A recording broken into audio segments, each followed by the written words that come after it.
Cheetah, good win through the semis. How's it feel? Yeah, no, it's great. It's a classic case of a bird in the hand is better than two in the bush. I think it's it's great to be locked into that semi-final position, but obviously we won't be taking the next game lightly. Just how were you guys feeling at the innings break there? I think the feeling from the commentators were maybe a bigger total was on the offing after Midge's start. Yeah, look, I think they bowled really well in that middle patch there. They really clamped down on us, but I think we got 10, 15 runs over par, so I think as long as we get 140 plus, I think it's always defendable. And for you personally, and for the whole bowling attack actually, when Susie was coming at you, I know you've talked a lot about resilience. Do you think that was a good example of how the team's changed in the face of someone batting like that today?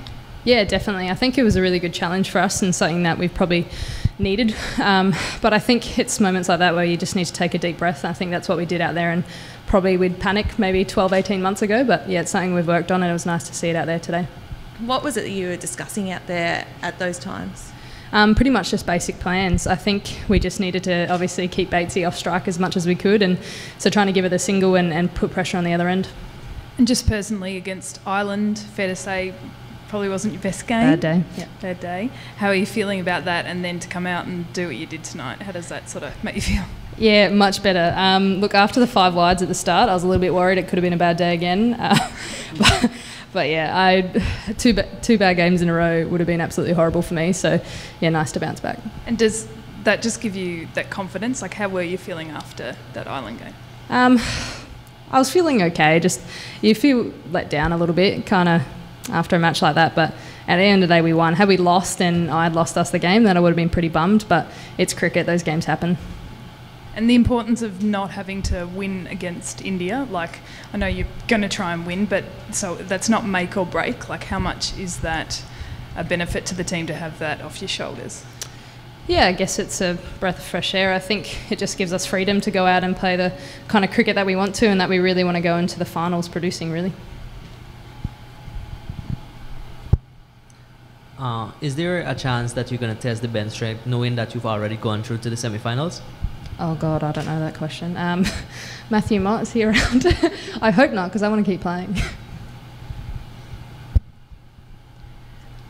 We saw Georgia Warren came on, got a big wicket at a big moment for Australia. How important is she in that role? Yeah, I think she's the X factor. I think a leg spinner in women's cricket is always pretty effective, and she's young and talented and someone that people haven't seen before, so I think she's going to be really effective for us, and yeah, she's shown that out there today. How are your bodies all feeling? Midge looked like she might have been having some cramps or something. She'd been batting for a while. Well, she didn't show it really, but she was down on her haunches for a bit. Like, how is everyone feeling in the conditions? Good, I think. I'm absolutely the worst sweater out of all of them, and I'm going okay. So, yeah, I think we're going all right. We're pretty good with our plans and having rest days where we think we need them and things like that. So, a lot of downtime in a T20 tournament, which I think really helps. And Healy, have you seen her like this before, in this kind of form? I've been on the receiving end of it a few times in Big Bash, but to see it so consistently out here at Australian level was really pleasing. What do you think it is? Like, it's the consistency, obviously, but, you know, what's clicked? I don't know. I know she's bloody worked hard in the off-season. We had a chance to be in her home states and actually have a pre-season, and she's showing how much that actually helps to just kind of take some time and really work hard and come out and play that kind of cricket. You guys have the break now with the 3 days off before your next match. Does that come at the perfect time, knowing that you are through to the semis, got a bit of a rest, then re-gear for the last, hopefully, 3 big matches? Yeah, I think so. I think a break in a tournament like this is always kind of crucial to rest the brain from cricket, really, and I think we're really good at doing that now, really being aware of we need to take time off, so yeah, it couldn't have come at a better time. What will you do on the rest days? What do you typically do? Besides recovery? We spend a lot of time by the pool. We're probably all the brownest we've ever been in our lives. There's been a lot of tanning going on, but we're all going to try and get out of the hotel for the next couple of days and see what the girls are up to. Speaking of tanning, you did pretty well in India when you were there. Here also you're going okay. So does wickets like this, which have a little bit of grip to offer, do you prefer bowling on them rather than flat wickets which you get in England and Australia?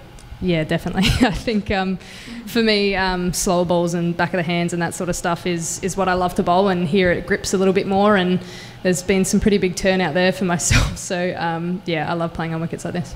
And your leg cutter as a delivery is really developed. Can you give us a synopsis of the evolution of that ball?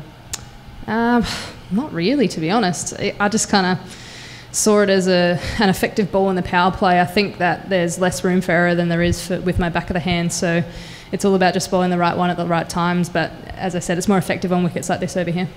And how do you adjust pace for wickets like this, not just different conditions but also within a match? How do you choose when to switch up, switch down?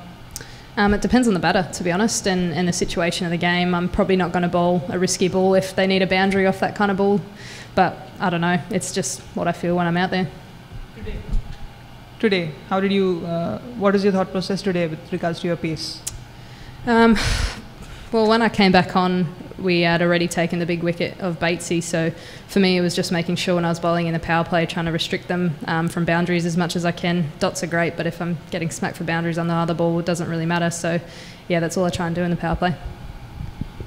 Obviously, Batesy was still there at the end of the power play, but you held her back and picked up 3 huge wickets. Was that pretty much the perfect power play for you guys?